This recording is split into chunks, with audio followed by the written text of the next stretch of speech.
英語聞き流しリスニング、英語テキストと MP3 音声ダウンロードはホームページからご利用いただけます。88thpp.com 88thpp.com 5. Two visitors. 2 winters had nearly passed. Heidi was happy, for the spring was coming again, with the soft delicious wind that made the fir trees roar. Soon she would be able to go up to the pasture, where blue and yellow flowers greeted her at every step. She was nearly 8 years old, and had learned to take care of the goats, who ran after her like little dogs. Several times the village teacher had sent word by Peter that the child was wanted in school, but the old man had not paid any attention to the message and had kept her with him as before. It was a beautiful morning in March. The snow had melted on the slopes, and was going fast. Snowdrops were peeping through the ground, which seemed to be getting ready for spring. Heidi was running to and fro before the door, when she suddenly saw an old gentleman, dressed in black, standing beside her. As she appeared frightened, he said kindly, "You must not be afraid of me, for I love children. Give me your hand, Heidi, and tell me where your grandfather is." "He is inside, making round wooden spoons," the child replied, opening the door while she spoke. It was the old pastor of the village, who had known the grandfather years ago. After entering, he approached the old man, saying, "Good morning, neighbor." The old man got up, surprised, and offering a seat to the visitor, said, "Good morning, Mr. Parson. Here is a wooden chair, if it is good enough." Sitting down, the parson said, "It is long since I have seen you, neighbor. I have come today to talk over a matter with you. I am sure you can guess what it is about." The clergyman here looked at Heidi, who was standing near the door. "Heidi, run out to see the goats," said the grandfather, "and bring them some salt. You can stay till I come." Heidi disappeared on the spot. "The child should have come to school a year ago," the parson went on to say. "Didn't you get the teacher's warning? What do you intend to do with the child?" "I do not want her to go to school," said the old man, unrelentingly. "What do you want the child to be?" "I want her to be free and happy as a bird. But she is human, and it is high time for her to learn something.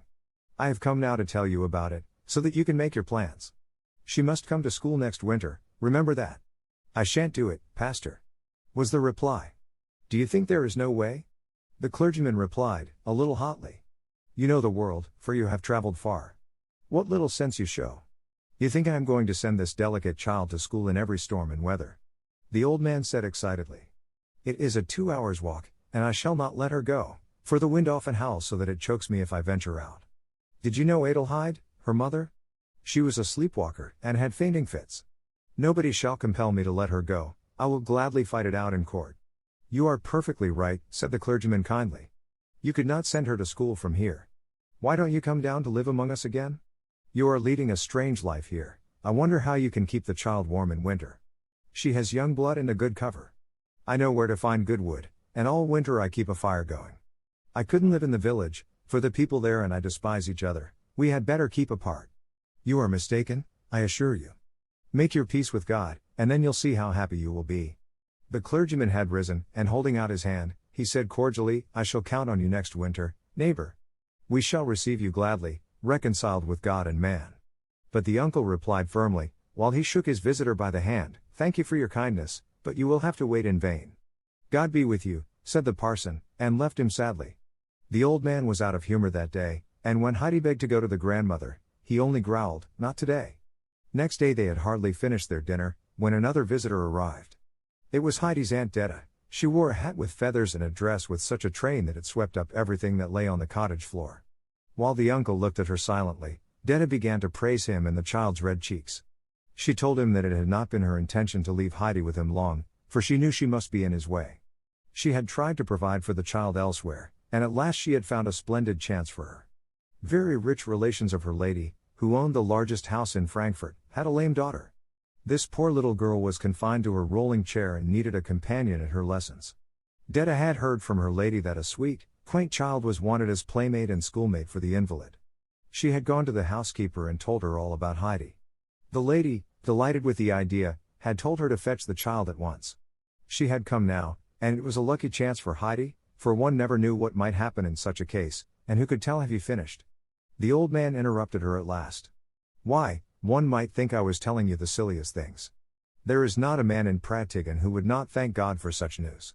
Bring them to somebody else, but not to me, said the uncle, coldly. Detta, flaming up, replied, do you want to hear what I think? Don't I know how old she is, 8 years old and ignorant of everything? They have told me that you refuse to send her to church and to school. She is my only sister's child, and I shall not bear it, for I am responsible. You do not care for her, how else could you be indifferent to such luck? You had better give way or I shall get the people to back me. If I were you, I would not have it brought to court, some things might be warmed up that you would not care to hear about. Be quiet. The uncle thundered with flaming eyes. Take her and ruin her, but do not bring her before my sight again. I do not want to see her with feathers in her hat and wicked words like yours. With long strides he went out. You have made him angry, said Heidi with a furious look. He won't be cross long.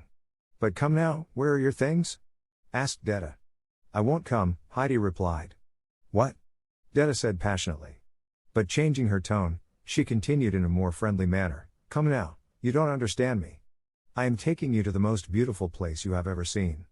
After packing up Heidi's clothes she said again, come, child, and take your hat. It is not very nice, but we can't help it. I shall not come, was the reply. Don't be stupid and obstinate, like a goat.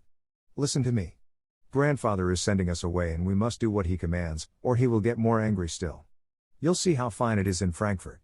If you do not like it, you can come home again and by that time grandfather will have forgiven us. Can I come home again tonight? Asked Heidi.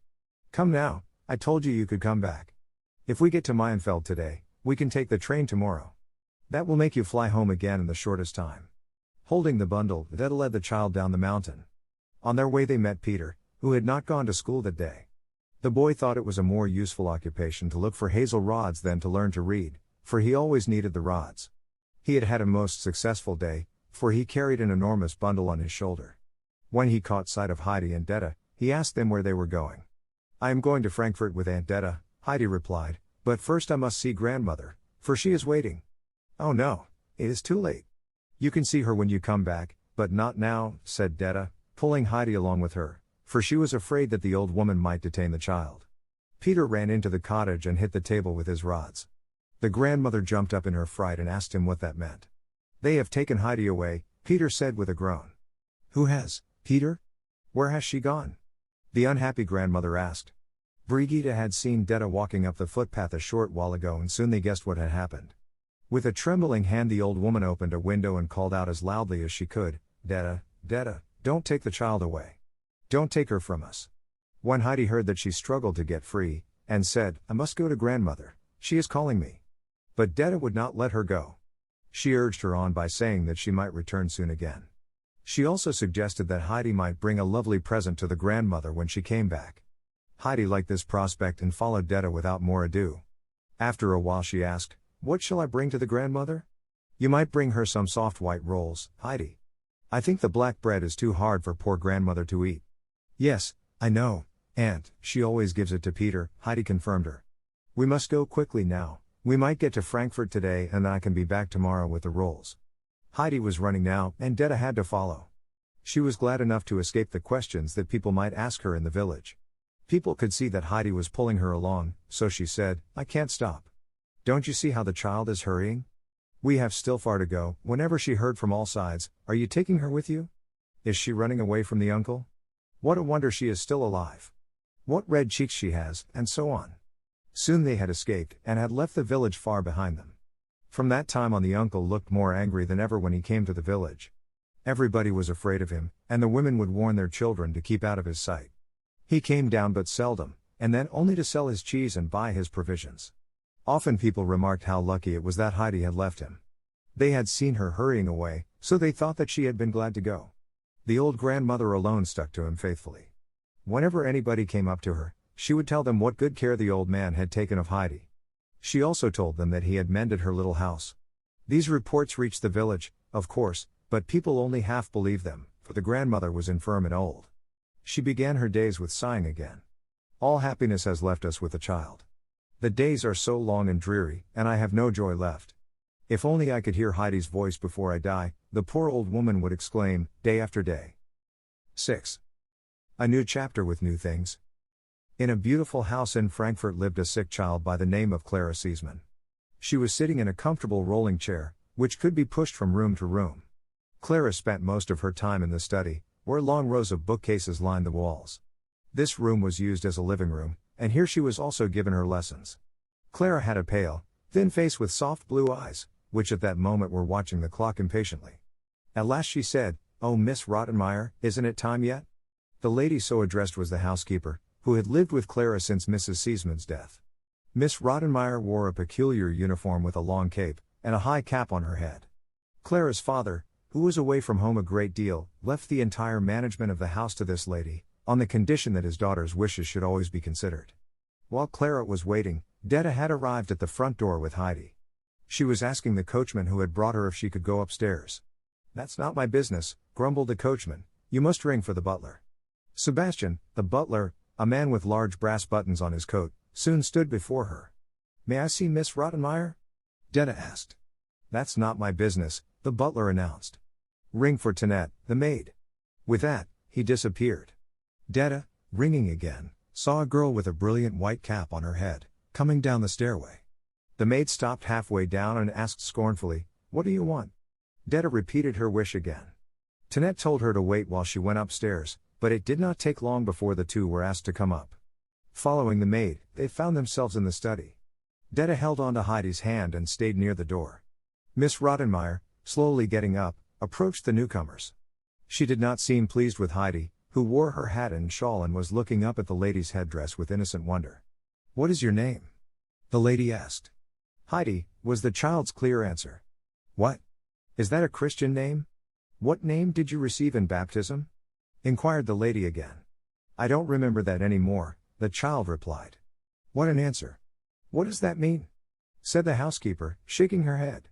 "Is the child ignorant or pert, Miss Detta?" "I shall speak for the child, if I may, madam," Detta said, after giving Heidi a little blow for her unbecoming answer. "The child has never been in such a fine house and does not know how to behave. I hope the lady will forgive her manners. She is called Adelheid after her mother, who is my sister." "Oh well, that is better. But Miss Detta, the child seems peculiar for her age. I thought I told you that Miss Clara's companion would have to be 12 years old like her, to be able to share her studies. How old is Adelheid?" "I am sorry, but I am afraid she is somewhat younger than I thought. I think she is about 10 years old." "Grandfather said that I was 8 years old," said Heidi now. Detta gave her another blow, but as the child had no idea why, she did not get embarrassed. "What, only 8 years old?" Miss Rottenmeier exclaimed indignantly. "How can we get along? What have you learned? What books have you studied?" "None," said Heidi. "But how did you learn to read?" "I can't read and Peter can't do it either," Heidi retorted. "For mercy's sake. You cannot read?" cried the lady in her surprise. "How is it possible? What else have you studied?" "Nothing," replied Heidi, truthfully. "Miss Detta, how could you bring this child?" said the housekeeper, when she was more composed. Detta, however, was not easily intimidated, and said, "I am sorry, but I thought this child would suit you. She is small, but older children are often spoilt and not like her. I must go now, for my mistress is waiting. As soon as I can, I'll come to see how the child is getting along." With a bow she was outside and with a few quick steps hurried downstairs. Miss Rottenmeier followed her and tried to call her back, for she wanted to ask Detta a number of questions. Heidi was still standing on the same spot. Clara had watched the scene and called to the child now to come to her. Heidi approached the rolling chair. "Do you want to be called Heidi or Adelheid?" asked Clara. "My name is Heidi and nothing else," was the child's answer. "I'll call you Heidi then, for I like it very much," said Clara. "I have never heard the name before. What curly hair you have. Was it always like that?" "I think so. Did you like to come to Frankfurt?" asked Clara again. "Oh, no, but then I am going home again tomorrow, and shall bring grandmother some soft white rolls," Heidi explained. "What a curious child you are," said Clara. "You have come to Frankfurt to stay with me, don't you know that? We shall have our lessons together, and I think it will be great fun when you learn to read. Generally the morning seems to have no end, for Mr. Candidate comes at 10 and stays till 2. That is a long time, and he has to yawn himself, he gets so tired. Miss Rottenmeier and he both yawn together behind their books, but when I do it, Miss Rottenmeier makes me take cod liver oil and says that I am ill. So I must swallow my yawns, for I hate the oil. What fun it will be now, when you learn to read." Heidi shook her head doubtfully at these prospects. "Everybody must learn to read, Heidi. Mr. Candidate is very patient and will explain it all to you. You won't know what he means at first, for it is difficult to understand him. It won't take long to learn, though, and then you will know what he means. When Miss Rottenmeier found that she was unable to recall data, she came back to the children. She was in a very excited mood, for she felt responsible for Heidi's coming and did not know how to cancel this unfortunate step. She soon got up again to go to the dining room, criticizing the butler and giving orders to the maid. Sebastian, not daring to show his rage otherwise, noisily opened the folding doors. When he went up to Clara's chair, he saw Heidi watching him intently. At last she said, "You look like Peter." Miss Rottenmeier was horrified with this remark, and sent them all into the dining room. After Clara was lifted onto her chair, the housekeeper sat down beside her. Heidi was motioned to sit opposite the lady. In that way they were placed at the enormous table. When Heidi saw a roll on her plate, she turned to Sebastian, and pointing at it, asked, "Can I have this?" Heidi had already great confidence in the butler, especially on account of the resemblance she had discovered. The butler nodded, and when he saw Heidi put the bread in her pocket, could hardly keep from laughing. He came to Heidi now with a dish of small baked fishes. For a long time the child did not move, then turning her eyes to the butler, she said, "Must I eat that?" Sebastian nodded, but another pause ensued. "Why don't you give it to me?" the child quietly asked, looking at her plate. The butler, hardly able to keep his countenance, was told to place the dish on the table and leave the room. When he was gone, Miss Rottenmeier explained to Heidi with many signs how to help herself at table. She also told her never to speak to Sebastian unless it was important. After that the child was told how to accost the servants and the governess. When the question came up of how to call Clara, the older girl said, "Of course you shall call me Clara." A great many rules followed now about behavior at all times, about the shutting of doors and about going to bed, and 100 other things. Poor Heidi's eyes were closing, for she had risen at 5 that morning, and leaning against her chair she fell asleep. When Miss Rottenmeier had finished instructions, she said, "I hope you will remember everything, Adelheid. Did you understand me?" "Heidi went to sleep a long time ago," said Clara, highly amused. "It is atrocious what I have to bear with this child," exclaimed Miss Rottenmeier, ringing the bell with all her might. When the 2 servants arrived, they were hardly able to rouse Heidi enough to show her to her bedroom. 7.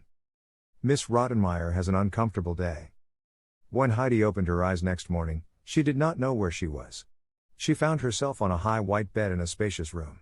Looking around she observed long white curtains before the windows, several chairs, and a sofa covered with cretonne. In a corner she saw a washstand with many curious things standing on it. Suddenly Heidi remembered all the happenings of the previous day. Jumping out of bed, she dressed in a great hurry. She was eager to look at the sky and the ground below, as she had always done at home. What was her disappointment when she found that the windows were too high for her to see anything except the walls and windows opposite.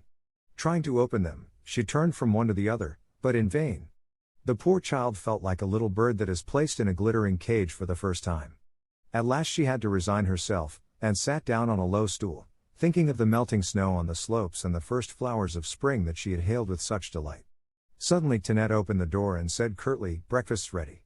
Heidi did not take this for a summons, for the maid's face was scornful and forbidding. She was waiting patiently for what would happen next, when Miss Rottenmeier burst into the room, saying, "What is the matter, Adelheid? Didn't you understand? Come to breakfast." Heidi immediately followed the lady into the dining room, where Clara greeted her with a smile. She looked much happier than usual, for she expected new things to happen that day. When breakfast had passed without disturbance, the 2 children were allowed to go into the library together and were soon left alone. "How can I see down to the ground?" Heidi asked. "Open a window and peep out," replied Clara, amused at the question. "But it is impossible to open them," Heidi said, sadly. "Oh no. You can't do it and I can't help you, either, but if you ask Sebastian he'll do it for you." Heidi was relieved. The poor child had felt like a prisoner in her room. Clara now asked Heidi what her home had been like, and Heidi told her gladly about her life in the hut. The tutor had arrived in the meantime, but he was not asked to go to the study as usual. Miss Rottenmeier was very much excited about Heidi's coming and all the complications that arose therefrom. She was really responsible for it, having arranged everything herself. She presented the unfortunate case before the teacher, for she wanted him to help her to get rid of the child. Mr. Candidate, however, was always careful of his judgments, and not afraid of teaching beginners. When the lady saw that he would not side with her, she let him enter the study alone, for the A.B.C. held great horrors for her. While she considered many problems, a frightful noise as of something falling was heard in the adjoining room, followed by a cry to Sebastian for help. Running in, She beheld a pile of books and papers on the floor, with the table cover on top. A black stream of ink flowed across the length of the room. Heidi had disappeared. "There," Miss Rottenmeier exclaimed, wringing her hands. "Everything drenched with ink. Did such a thing ever happen before? This child brings nothing but misfortunes on us." The teacher was standing up, looking at the devastation, but Clara was highly entertained by these events, and said, "Heidi has not done it on purpose and must not be punished." In her hurry to get away, she caught on the table cover and pulled it down. I think she must never have seen a coach in all her life, for when she heard a carriage rumbling by, she rushed out like mad. "Didn't I tell you, Mr. Candidate, that she has no idea whatever about behavior? She does not even know that she has to sit quiet at her lessons. But where has she gone? What would Mr. Seesman say if she should run away?" When Miss Rottenmeier went downstairs to look for the child, she saw her standing at the open door, looking down the street. "What are you doing here? How can you run away like that?" scolded Miss Rottenmeier. "I heard the fir trees rustle, but I can't see them and do not hear them any more," replied Heidi, looking in great perplexity down the street. The noise of the passing carriage had reminded her of the roaring of the south wind on the Alp. "Fir trees? What nonsense! We are not in a wood. Come with me now to see what you have done." When Heidi saw the devastation that she had caused, she was greatly surprised, for she had not noticed it in her hurry. "This must never happen again," said the lady sternly. "You must sit quiet at your lessons. If you get up again, I shall tie you to your chair. Do you hear me?" Heidi understood, and gave a promise to sit quietly during her lessons from that time on. After the servants had straightened the room, it was late and there was no more time for studies. Nobody had time to yawn that morning. In the afternoon, while Clara was resting, Heidi was left to herself. She planted herself in the hall and waited for the butler to come upstairs with the silver things. When he reached the head of the stairs, she said to him, "I want to ask you something." She saw that the butler seemed angry, so she reassured him by saying that she did not mean any harm. "All right, miss, what is it?" "My name is not Miss, why don't you call me Heidi?" "Miss Rottenmeier told me to call you Miss." "Did she? Well then, it must be so. I have 3 names already," sighed the child. "What can I do for you?" asked Sebastian now. "Can you open a window for me?" "Certainly," he replied. Sebastian got a stool for Heidi, for the windowsill was too high for her to see over. In great disappointment, Heidi turned her head away. "I don't see anything but a street of stone. Is it the same way on the other side of the house?" "Yes." "Where do you go to look far down on everything?" "On a church tower. Do you see that one over there with the golden dome? From there you can overlook everything." Heidi immediately stepped down from the stool and ran downstairs. Opening the door, she found herself in the street, but she could not see the tower anymore. She wandered on from street to street, not daring to accost any of the busy people. Passing a corner, she saw a boy who had a barrel organ on his back and a curious animal on his arm. Heidi ran to him and asked, "Where is the tower with the golden dome?" "Don't know," was the reply. "Who can tell me?" "Don't know." "Can you show me another church with a tower?" "Of course I can." "Then come and show me." "What are you going to give me for it?" said the boy, holding out his hand. Heidi had nothing in her pocket but a little flower picture. Clara had only given it to her this morning, so she was loath to part with it. The temptation to look far down into the valley was too great for her, though, and she offered him the gift. The boy shook his head, to Heidi's satisfaction. "What else do you want?" "Money." "I have none, but Clara has some." "How much must I give you?" 20 pennies. "All right, but come." While they were wandering down the street, Heidi found out what a barrel organ was, for she had never seen one. When they arrived before an old church with a tower, Heidi was puzzled what to do next, but having discovered a bell, she pulled it with all her might. The boy agreed to wait for Heidi and show her the way home if she gave him a double fee. The lock creaked now from inside, and an old man opened the door.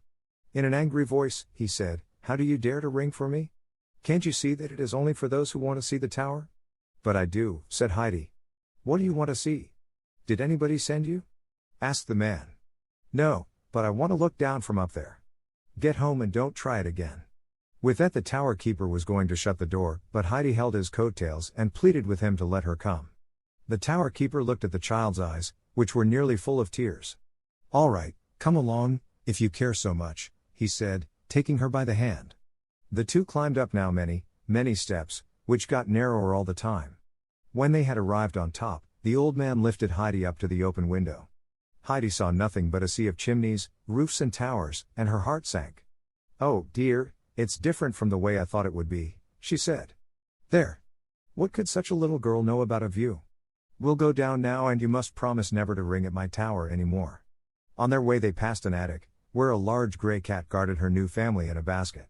This cat caught half a dozen mice every day for herself, for the old tower was full of rats and mice. Heidi gazed at her in surprise, and was delighted when the old man opened the basket. What charming kittens, what cunning little creatures, she exclaimed in her delight, when she saw them crawling about, jumping and tumbling.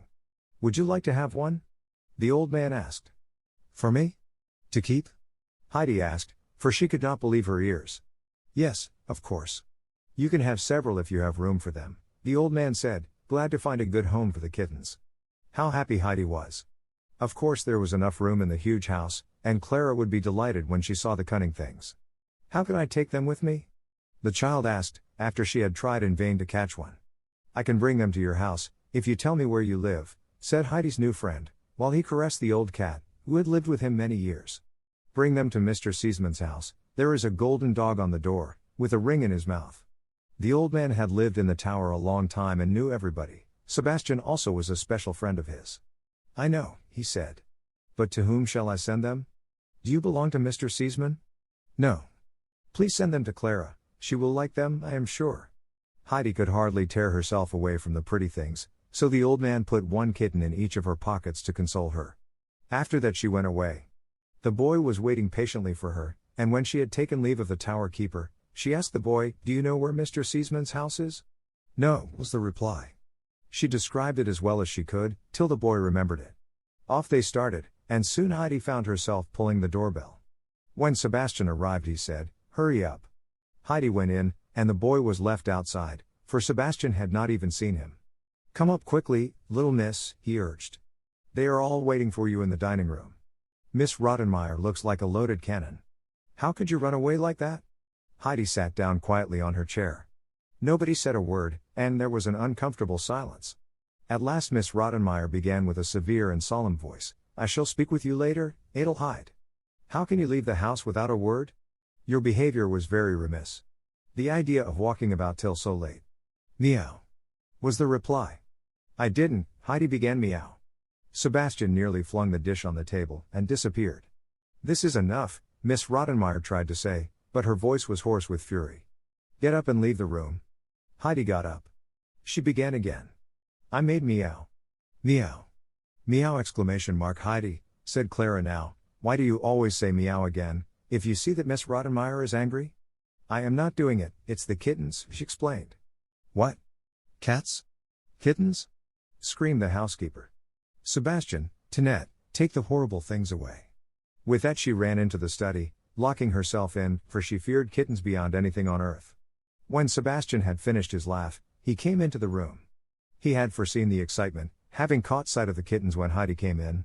The scene was a very peaceful one now. Clara held the little kittens in her lap, and Heidi was kneeling beside her. They both played happily with the two graceful creatures. The butler promised to look after the newcomers and prepared a bed for them in a basket. A long time afterwards, when it was time to go to bed, Miss Rottenmeier cautiously opened the door. Are they away? She asked. Yes, replied the butler, quickly seizing the kittens and taking them away. The lecture that Miss Rottenmeier was going to give Heidi was postponed to the following day, for the lady was too much exhausted after her fright. They all went quietly to bed, and the children were happy in the thought that their kittens had a comfortable bed. 8. Great disturbances in the Seesman house. A short time after the tutor had arrived next morning, the doorbell rang so violently that Sebastian thought it must be Mr. Seesman himself. What was his surprise when a dirty street boy, with a barrel organ on his back, stood before him. What do you mean by pulling the bell like that? The butler said. I want to see Clara. Can't you at least say Miss Clara, you ragged urchin? Said Sebastian harshly. She owes me 40 pennies, said the boy. You're crazy. How do you know Miss Clara lives here? I showed her the way yesterday and she promised to give me 40 pennies. What nonsense. Miss Clara never goes out. You had better take yourself off, before I send you. The boy, however, did not even budge, and said, I saw her. She has curly hair, black eyes and talks in a funny way. Oh, Sebastian chuckled to himself, that was the little miss. Pulling the boy into the house, he said, all right, you can follow me. Wait at the door till I call you, and then you can play something for Miss Clara. Knocking at the study door, Sebastian said, when he had entered, "A boy is here who wants to see Miss Clara." Clara, delighted at his interruption, said, "Can't he come right up, Mr. Candidate?" But the boy was already inside, and started to play. Miss Rottenmeier was in the adjoining room when she heard the sounds. Where did they come from? Hurrying into the study, she saw the street boy playing to the eager children. "Stop! Stop!" she called, but in vain, for the music drowned her voice. Suddenly she made a big jump, for there, between her feet, crawled a black turtle.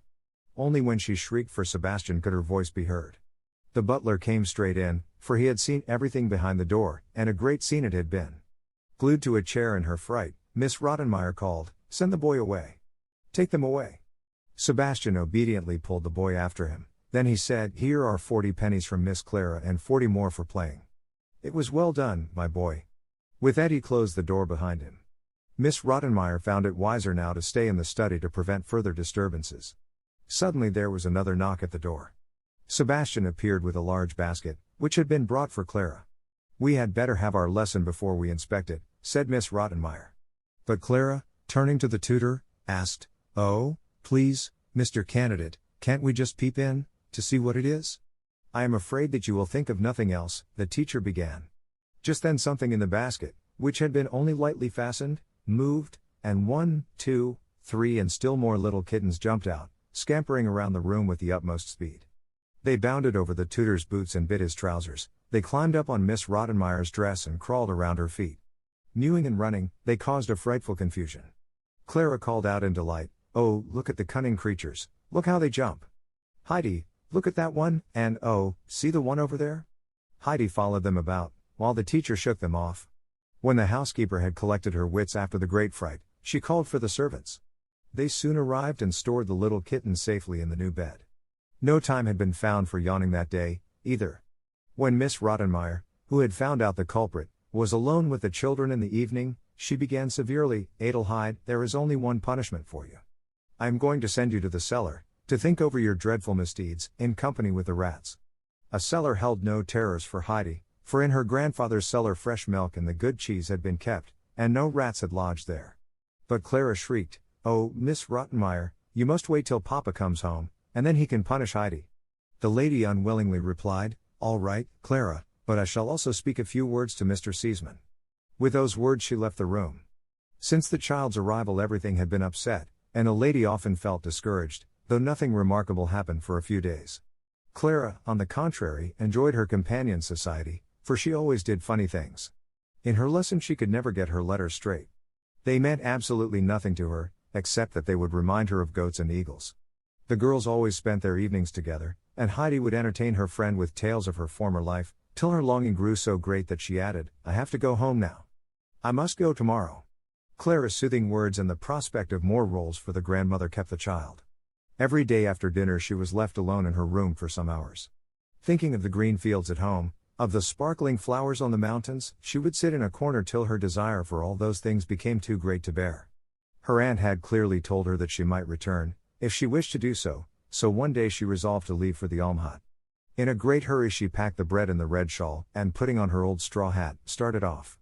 The poor child did not get very far.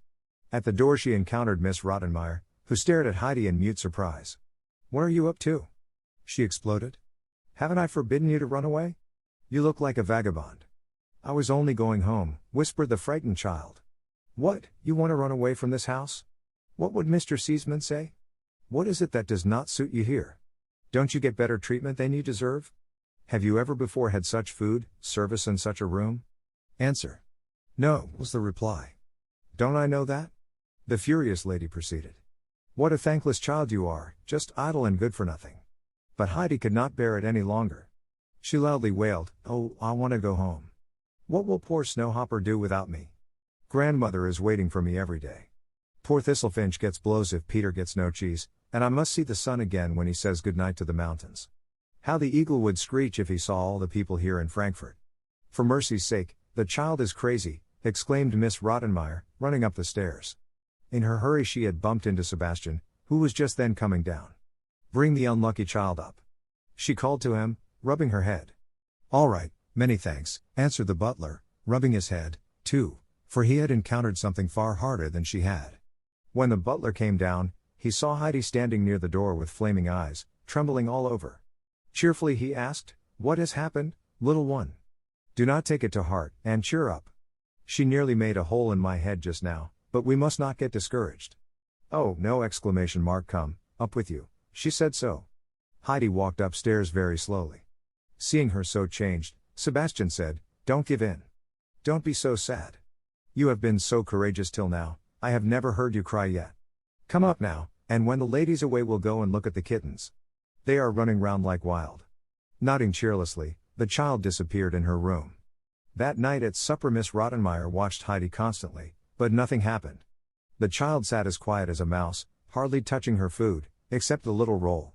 Talking with the tutor next morning, Miss Rottenmeier told him her fears about Heidi's mind.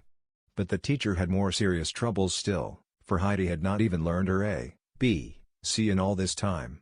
Heidi was sorely in need of some clothes, so Clara had given her some.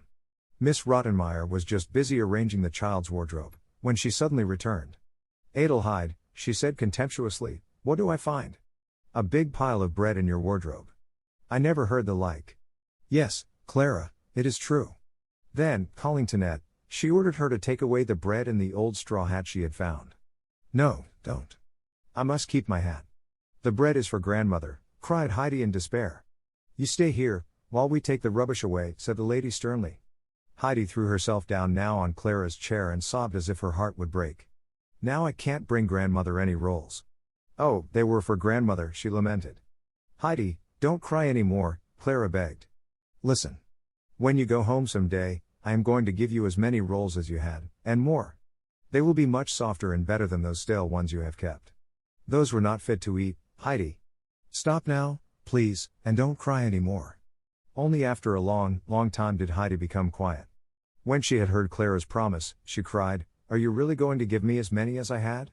At supper, Heidi's eyes were swollen and it was still hard for her to keep from crying. Sebastian made strange signs to her that she did not understand. What did he mean? Later, though, when she climbed into her high bed, she found her old beloved straw hat hidden under her cover. So Sebastian had saved it for her and had tried to tell her. She crushed it for joy, and wrapping it in a handkerchief, she hid it in the furthest corner of her wardrobe. 9. The master of the house hears of strange doings. A few days afterwards there was great excitement in the Seesman residence, for the master of the house had just arrived. The servants were taking upstairs one load after another, for Mr. Seesman always brought many lovely things home with him. When he entered his daughter's room, Heidi shyly retreated into a corner. He greeted Clara affectionately, and she was equally delighted to see him, for she loved her father dearly. Then he called to Heidi, "Oh, there is our little Swiss girl. Come and give me your hand. That's right.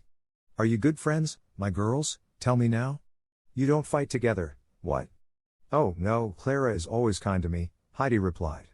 "Heidi has never even tried to fight, Papa," Clara quickly remarked. "That's good, I like to hear that," said the father rising. "I must get my dinner now, for I am hungry. I shall come back soon and show you what I have brought home with me." In the dining room he found Miss Rottenmeier surveying the table with a most tragic face. "You do not look very happy at my arrival, Miss Rottenmeier. What is the matter?" "Clara seems well enough," he said to her. "Oh, Mr. Seesman, we have been terribly disappointed," said the lady. "How do you mean?" asked Mr. Seesman, calmly sipping his wine. "We had decided, as you know, to have a companion for Clara. Knowing as I did that you would wish me to get a noble, pure child, I thought of the Swiss child, hoping she would go through life like a breath of pure air, hardly touching the earth. I think that even Swiss children are made to touch the earth, otherwise they would have to have wings. I think you understand what I mean. I have been terribly disappointed, for this child has brought the most frightful animals into the house. Mr. Candidate can tell you. The child does not look very terrible." "But what do you mean?" "I cannot explain it, because she does not seem in her right mind at times." Mr. Seesman was getting worried at last, when the tutor entered. "Oh, Mr. Candidate, I hope you will explain. Please take a cup of coffee with me and tell me about my daughter's companion. Make it short, if you please." But this was impossible for Mr. Candidate, who had to greet Mr. Seesman first. Then he began to reassure his host about the child, pointing out to him that her education had been neglected till then, and so on. But poor Mr. Seesman, unfortunately, did not get his answer, and had to listen to very long-winded explanations of the child's character. At last Mr. Seesman got up, saying, "Excuse me, Mr. Candidate, but I must go over to Clara now." He found the children in the study. Turning to Heidi, who who had risen at his approach, he said, "Come, little one, get me a glass of water." "Fresh water?" "Of course, fresh water," he replied. When Heidi had gone, he sat down near Clara, holding her hand. "Tell me, little Clara," he asked, "please tell me clearly what animals Heidi has brought into the house. Is she really not right in her mind?" Clara now began to relate to her father all the incidents with the kittens and the turtle, and explained Heidi's speeches that had so frightened the lady. Mr. Seaman laughed heartily and asked Clara if she wished Heidi to remain. "Of course, Papa. Since she is here, something amusing happens every day. It used to be so dull, but now Heidi keeps me company." Very good, Clara. "Oh. Here is your friend back again. Did you get nice fresh water?" asked Mr. Seaman. Heidi handed him the glass and said, "Yes, fresh from the fountain." "You did not go to the fountain yourself, Heidi?" said Clara. "Certainly, but I had to get it from far. There were so many people at the first and at the second fountain. I had to go down another street and there I got it. A gentleman with white hair sends his regards to you, Mr. Seaman." Clara's father laughed and asked, "Who was the gentleman?" "When he passed by the fountain and saw me there with a glass, he stood still and said, 'Please give me to drink, for you have a glass. To whom are you bringing the water?' Then I said, 'I am bringing it to Mr. Seaman.' When he heard that, he laughed very loud and gave me his regards for you, with the wish that you would enjoy your drink. I wonder who it was? What did the gentleman look like? He has a friendly laugh and wears a gold pendant with a red stone on his thick gold chain. There is a horse head on his cane." "Oh, that was the doctor, that was my old doctor," exclaimed father and daughter at the same time. In the evening, Mr. Seaman told Miss Rottenmeier that Heidi was going to remain, for the children were very fond of each other and he found Heidi normal and very sweet. "I want the child to be treated kindly," Mr. Seaman added decidedly. "Her peculiarities must not be punished. My mother is coming very soon to stay here, and she will help you to manage the child, for there is nobody in this world that my mother could not get along with, as you know, Miss Rottenmeier." "Of course, I know that, Mr. Seaman," replied the lady, but she was not very much pleased at the prospect. Mr. Seaman only stayed 2 weeks, for his business called him back to Paris. He consoled his daughter by telling her that his mother was coming in a very few days. Mr. Seaman had hardly left, when the grandmother's visit was announced for the following day. Clara was looking forward to this visit, and told Heidi so much about her dear grandmama that Heidi also began to call her by that name, to Miss Rottenmeier's disapproval, who thought that the child was not entitled to this intimacy. 物語の続きはホームページからお聞きいただけます。また、テキスト、MP3 ダウンロードも合わせてご利用ください。88thpp.com 88thpp.com